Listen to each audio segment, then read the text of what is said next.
Fala pessoal, uma boa tarde, meu nome é Felipe Pereira, eu sou analista aqui da Carteira do Investidor e nós vamos fazer aqui uma breve recapitulação da sessão de hoje, falando um pouquinho sobre o que nós fizemos hoje no mercado, tá? Começando um pouquinho pelas notícias, hoje é uma sessão em que a gente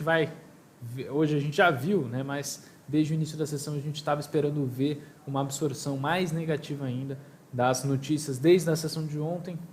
que mostraram um pouquinho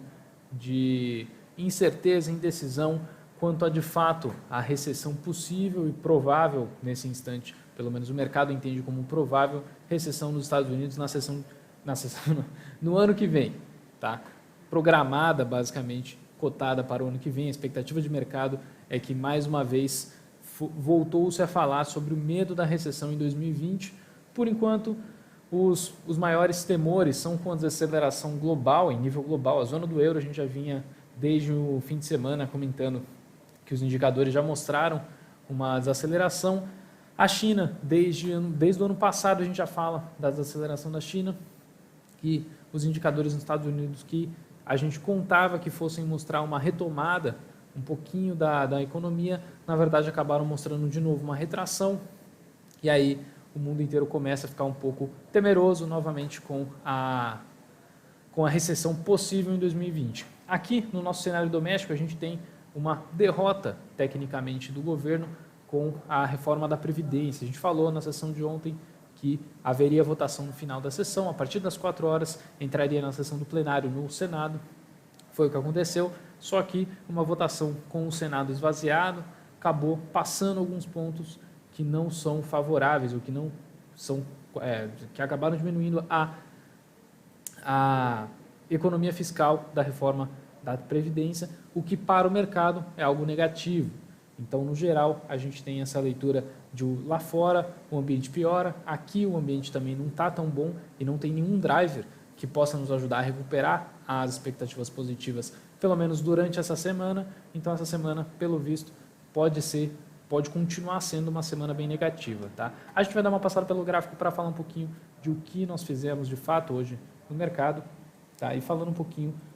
do índice, fazer um pouco de tempo que a gente não via uma movimentação tão forte e tão direcional, né? Durante a sessão, se a gente contar o acumulado com o gap, a gente chegou a ver o índice nas mínimas, quase com 3 mil pontos de queda, se for contar do fechamento da sessão passada até a mínima da sessão de hoje. No geral, deixou algumas single bars no caminho, movimentação do high-low de queda, o high-low vermelhinho hoje seria uma boa acompanhar, mas é lógico, já passou, a gente conseguiu fazer algumas vendinhas,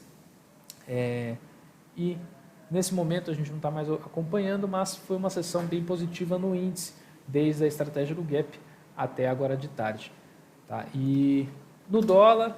a gente teve uma movimentação um pouco mais técnica na sessão de hoje, abriu acima, começou a cair desde o início da sessão, chegou a deixar aqui no meio da sessão um triângulo simétrico, a gente conseguiu identificar, eu ainda falei no chat, quem estava lá, era próximo do almoço, quando deixou, cedeu, e eu havia comentado que o alvo, com esse triângulo simétrico, o alvo da operação seria justamente na região ali, entre o 45 e o 40, se fosse para falar um número mais preciso, eu diria o 42, mas nessa faixa que está trabalhando justamente agora. Então hoje foi um dia bem técnico no dólar,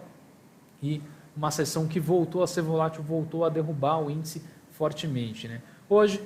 na atualização da carteira, a gente teve bastante operação que abriu, afinal a gente estava com alguns gatilhos em níveis de suporte, e hoje o mercado veio abaixo, veio testar esses níveis de suporte, a gente entrou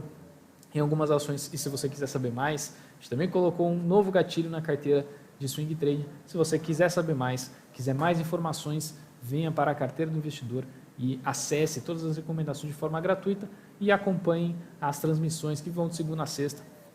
das 5 para as 9 da manhã até as 5 da tarde, beleza? Eu vejo vocês na próxima, um grande abraço